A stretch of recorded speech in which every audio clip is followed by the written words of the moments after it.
About a month ago, my flight from Copenhagen back to Berlin got canceled. In the US, I would have been absolutely screwed and lost an entire workday to driving back home in an expensive rental car. But because I live in Europe, I could just hop on a train and work remotely. Easy peasy. Now, I talk a lot about freedom on this channel and the freedoms I've gained since moving to Europe from the United States about 10 years ago.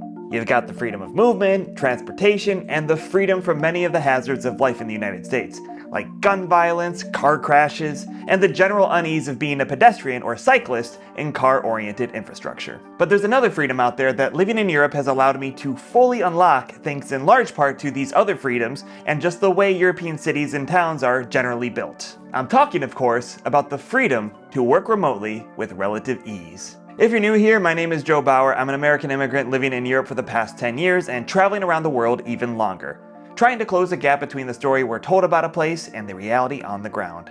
In this video, I'm going to talk about why Europe is a remote worker's dream come true and how living here has allowed me to fully embrace the benefit of remote working with practically zero downfalls. So let's dive in, shall we?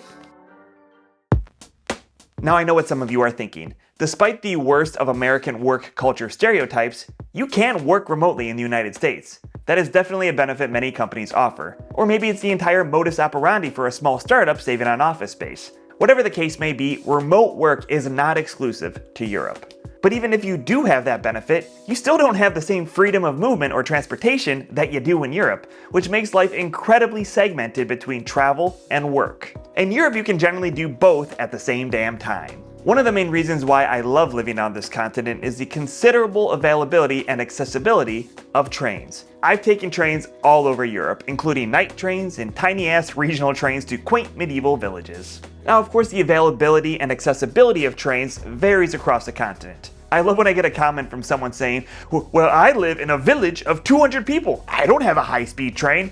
Therefore, your entire argument is moot, sir. I say moot!" The thing is, no other continent on this entire planet has the rail network Europe does. Bits and pieces of Asia have expansive rail networks like in India, Japan, and China, but you can traverse the entire European continent from Portugal into Asia from Bulgaria or in peacetime through Ukraine and across Russia.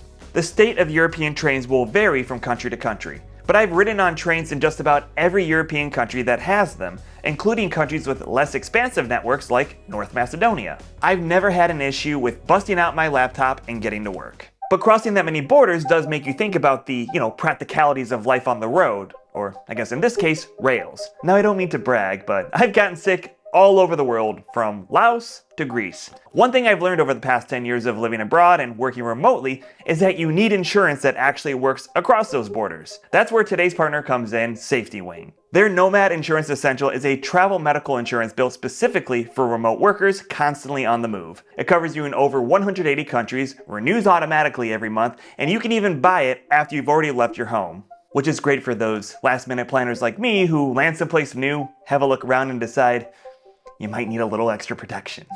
Best of all, it's flexible. You're covered whether you're in Berlin, Bogota, Bologna, Barcelona, and the rest of the alphabet. You're not locked into one country or one trip. And if you do need to find a doctor while traveling, SafetyWin has their Nomad Care Map, a tool with reviews of hospitals and doctors all over the world, including their level of English. So if you're someone who travels around the world and works remotely, scan this QR code on the screen or click on the link in the description below to find the plan that works for you. Getting coverage with SafetyWin not only protects you, but it helps support the channel at no extra cost to you. So that's a win-win, right? Alright, now let's get back to those trains.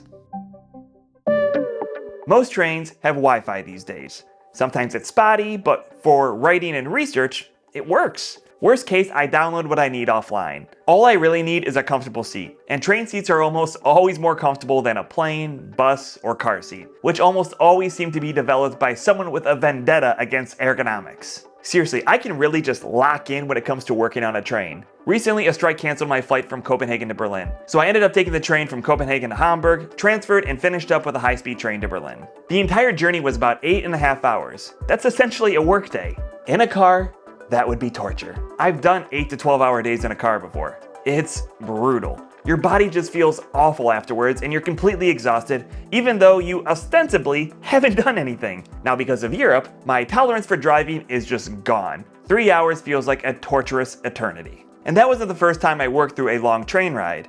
Last year I took the 12-hour journey from Berlin to Bologna to kick off my run across the Via delle Dei to Florence. And I'm even writing the script on the 7-hour train across Germany to Freiburg, where I'll work remotely until my half marathon on Sunday and do the same on my way back to Berlin on Monday. As someone who works exclusively remotely, it's a dream come true. A couple years ago, Melanie and I took the train over 2 days to work from just outside Barcelona for a month. We didn't have to lose any vacation days to travel. We just worked from the train. Now compare all of this to the United States, where expansive regional rail just does not exist outside of a handful of small pockets in the East and West Coasts. People say our cities are too young or too spread out. Strange, peculiar even, considering we used to have rail networks everywhere, including my home state of Ohio, which in 1946 was 6th among US states in rail mileage. You could take a train from Cleveland to Cincinnati, Toledo to Columbus, anywhere. These days, your options are far more limited. Passenger rail no longer exists across the entire state. You could take a train from, say, Cleveland to Toledo, but it leaves just twice a day at roughly 3 and 4 in the morning. Otherwise, you're stuck with a bus or a car. Nothing against buses, but I don't know about you, working on a bus just doesn't work for me. It's usually just not as comfortable or smooth. And obviously you shouldn't be pulling out your laptop while behind the wheel. So to recap, in Europe, you're mostly free to work wherever and whenever you please, and while on the move. In the US, you're mostly limited to driving yourself. And if you have core working hours, you can't drive during those times, forcing you onto the traffic-clogged highways during rush hour. But in Europe, I can travel during off-peak hours without missing a beat. It's not perfect here. I can already hear the Germans screaming about Deutsche Bahn train delays. Yes, that happens. But so do traffic jams. I'd rather be stuck on a train where I can still work than inching along on a highway.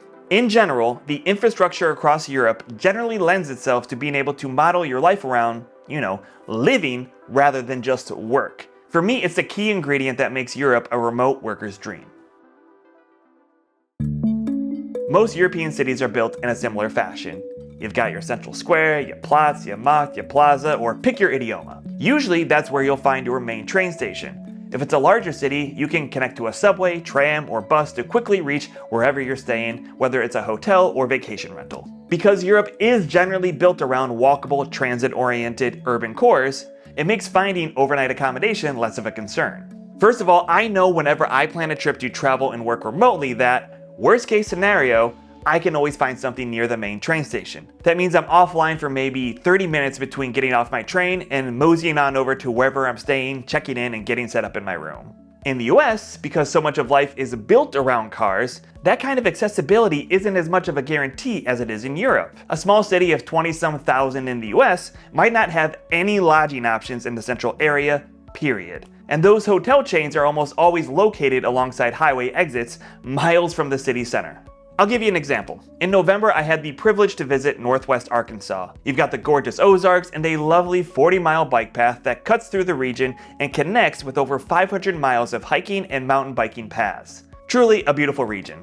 Now, I was staying in Rogers with an estimated population of about 75,000. It's a really charming little city full of inspiring people moving back into the historic core to help build the area back up. On paper, this has everything I'm blabbering about in Europe. There's a rail line through the heart of town, delicious restaurants, and some of the best coffee I've ever had, all within walking distance. Now the problem is, that rail line is no longer in use for passenger service, and there are no hotels downtown. So like in so many US cities this size, you're pushed miles outside of the core and into some boring hotel chain surrounded by an absolute sea of parking lots right off the highway. Sure, you could drive 10 minutes into town, but that demands owning a car, which, as we've covered before on this channel, costs over $11,000 a year. Walking remains, free. Europe got lucky. When those first plazas and rail stations were being built, nobody envisioned a world of remote workers connecting to Wi-Fi on trains. But building cities around people and not cars creates possibilities we can't even imagine today. We don't know what the future holds, but I do know it's easier to adapt walkable infrastructure to whatever comes next than the concrete plague that swallowed so much of the United States. Now I know some of you are watching this and thinking, but what about this? Or you didn't talk about this specific thing I want you to talk about. Well, you're in luck.